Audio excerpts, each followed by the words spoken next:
Real, I'm so happy to have you here. Happy Monday. I wasn't here last week because I was off college shopping. You can see my senior back there. So we've been touring around and that's been really fun. But I'm back. And this week I have my friend Kenny Markham from 301 Interactive joining me. So hi Kenny, welcome. Hey, everybody. How I'm you glad you're doing? here. So Kenny and I have worked together for over a decade, and I don't know his official title, so I just call him the Google Wizard. I really think he needs a hat. Um, but whenever I am working on any kind of social, one thing that I always take into consideration is just how important the digital marketing aspect of what we do is. And I don't even remember when or where we met. We met so long ago, but I remember us having a conversation that we dovetail into Mhm. each other, what we do. So we have been working together on small clients, large clients, national, local, all kinds of different businesses that are working on moving up the ranks on Google, so their SEO, but then also their ads and their organic content and their conversation. And so we've worked together for years and years and continue to do so. So I'm happy to have you here as my friend and my colleague, and it's great to see you. Yeah, thanks for having me on today, Shane. Yeah, awesome. Absolutely. So, do you want to tell our audience, we get a lot of small business viewers here as well as people in content marketing, but tell us a little bit about 301, who you are, what you do, and kind of how you got here. Yeah, sure. No, I mean, we're a small digital agency, obviously here in Louisville, Kentucky, and we focus on small to medium sized businesses. And I mean, how we really got started, it was 2008, late 2008. I was in corporate America, and I was looking to do something else, do something really on my own, and got into digital marketing through the company I was working with. I was really focused on sort of, I guess I was the webmaster, um, helped with marketing and aspects of that, and really kind of got the entrepreneurship bug. My father and his brothers, my uncles, had started a company when I was a little kid, even before I was actually even born. And so, he was a mechanic. His brothers were mechanics, and they opened up a mechanic shop where I grew up in. And so they owned and ran this business. And so I grew up, seeing entrepreneurship, seeing my dad and my uncles, struggle with, running this business and so on and so forth, but then also the joys of having a business. So that kind of got me thinking maybe I need to start, hey, why not just start my own company? And my wife had a good job at the time, and so she was able to support it. It was before we had kids. And it was a perfect mix. It was the right time to do it. And we just sort of started out, and the first 2 or 3 years it was just me consulting, and then slowly through time and picking up clients, we've grown, and we have 8 employees now. So And I know many of them, and they have saved me on multiple occasions. yeah. Late night phone calls. What happened to this website? So if you've ever visited my website, you'll see my beautiful layout that Kenny's team made for me. And I'm a small business, so my website is relatively simple, but you guys made it shine and really helped me tell my story and build it out, build the blog so that I have a place to tell my story, which has been great. And I know that you do that for a lot of clients. So Mhm. let's talk a little bit about when you go in to build a website and you're looking at not just design but really the back end. What are some of the key pieces that a business owner out there needs to know? What's important that you make sure that you include, not just from how it looks but how it functions? Mhm. So look and function and then content are all part of when you put a website together. When we talk to folks, they sometimes think that it needs to be really simple, or they just want like a really simple website.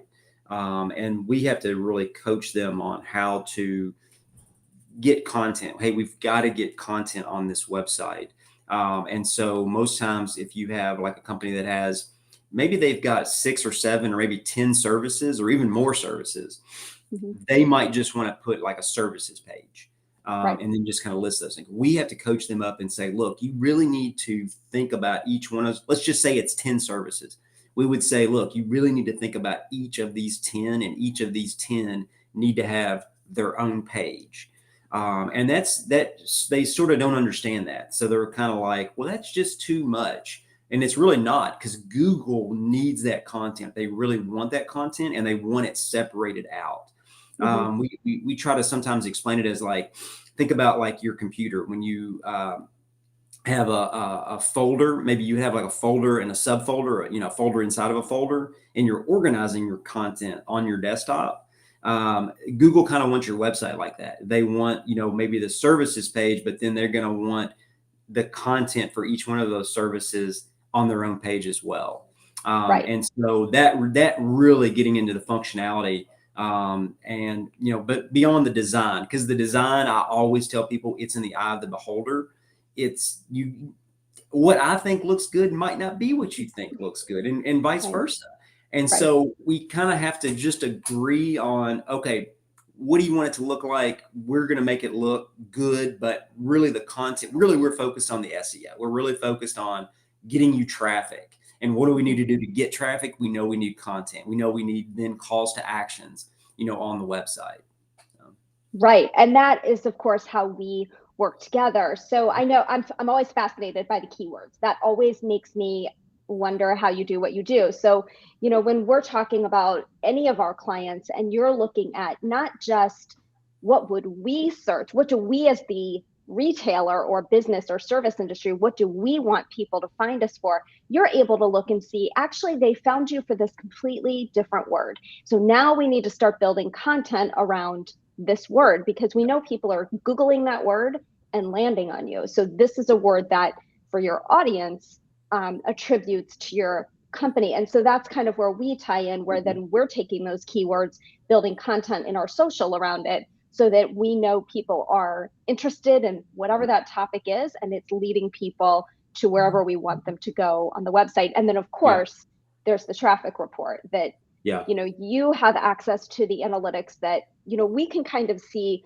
in our analytics where we sent people, but so like we throw them but you catch them, and you're Yeah. able to see where they landed, how long did they stay on that site, did they come and leave. That bounce rate drives me Yeah. bananas, because that's what's telling me is, okay, we led them there, but we didn't actually lead them where they really wanted to go. So it's kind of like a bait and switch, and we don't want to be doing that. We want to be Yeah. authentic and real in what we're showing people. So I'm always fascinated with Mhm. those keywords. And I know, you and I work together on B2C clients, B2B clients.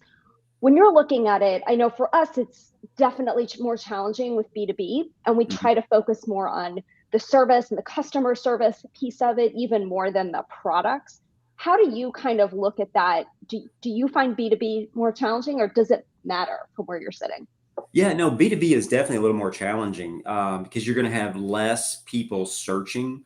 Because, for example, in B2B, you might be trying to target the CFO or the CEO or the president, Mhm. of a company. And there's just not so many of those that are out there, versus your B2C could be anybody. I mean, B2C, a classic example is going to be home services, your Right, plumbers, your electricians, your HVACs. You've got a bunch of people out there that need that service every single day, right. versus the B2B. It could be a logistics company, or it could be an IT company, or it could be, a commercial HVAC company or a commercial security company. And those are going to be a little more challenging, because there's less people that are going to be searching for those. So when we look at the metrics, back to the analytics, we Hmm. sort of take that into consideration. We might look at a home services company's analytics that do a lot of service repair work, and they might get 3,000-4,000 visits a month to their website. And then we Hmm. might look at a B2B company that's more commercial. They might only get 3, 4, 5, 600 visits a month. And we can't compare the two, because they're Right, completely apples and oranges. right. So we have to look at the industry trends. We've got to look at how we were doing against the competitors in their particular space, and such. But yeah, I mean, I think you would agree. Some B2B is a little harder to get content for.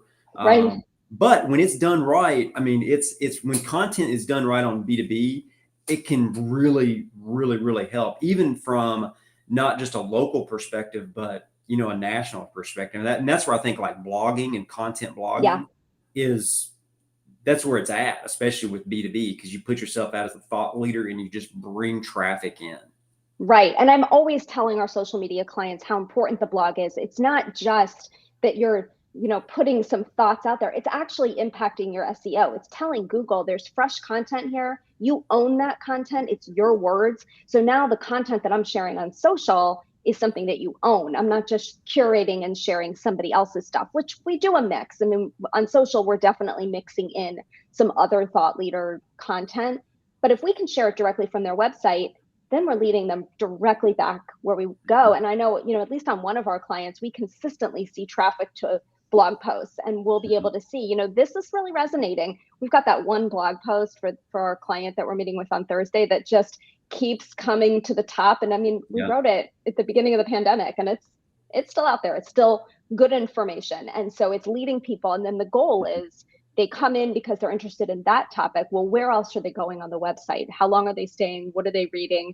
And then I know you can even track phone calls from the website, which is, for any business owner out there, if you're not putting all of this into your website, this is something that Kenny's company can do. And we see the benefit of it because now I can say, well, on that date, we made a Facebook post and we saw the traffic go to this page, and then Kenny can catch it and say, yep, we saw the traffic on that page, and here's how many phone calls or here's how many lead forms were filled out, and now sales are up. So that's how we can prove ROI together, which is great. Exactly.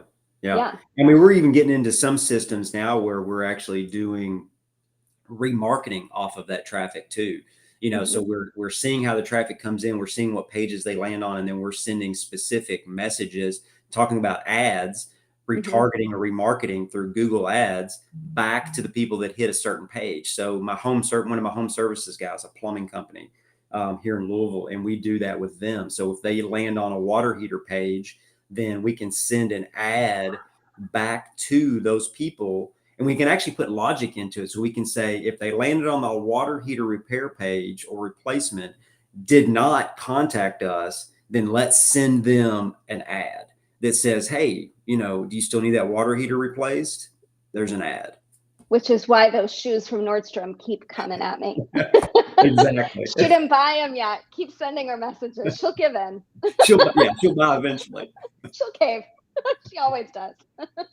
So when you're looking at success for a brand, I mean, I know one way that you measure is directly through analytics. Anything else you're looking at that a business owner should be looking at to know we invested in a new website and it's successful? How would a company measure that?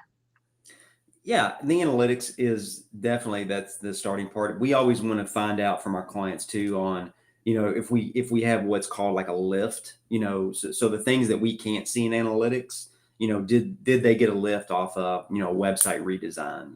Did they get a lift off of, this campaign or that campaign? So we'll ask the client for their feedback on, hey, are sales up? Because we can't track sales. I mean, we track leads and phone calls and, the stuff that we can track and measure through a website, but we can't really physically track if, their sales are up. So we'll ask that, question. We typically will lead a meeting off with, hey, how was sales last month? Are things good? And that's kind of how we gauge success. The client grows, then we grow. Right. Absolutely. And you've got a lot of longtime clients. I know that firsthand. I'm one of them, which is fantastic. And I intend to keep it that way. So thank you for the refresh on my website. I love it. It looks great. You're welcome. Even my mom liked it, which is big compliment. So. Okay, it's hard to impress your mom. I know. I know. I work with your mom, and dad. Yes, you did.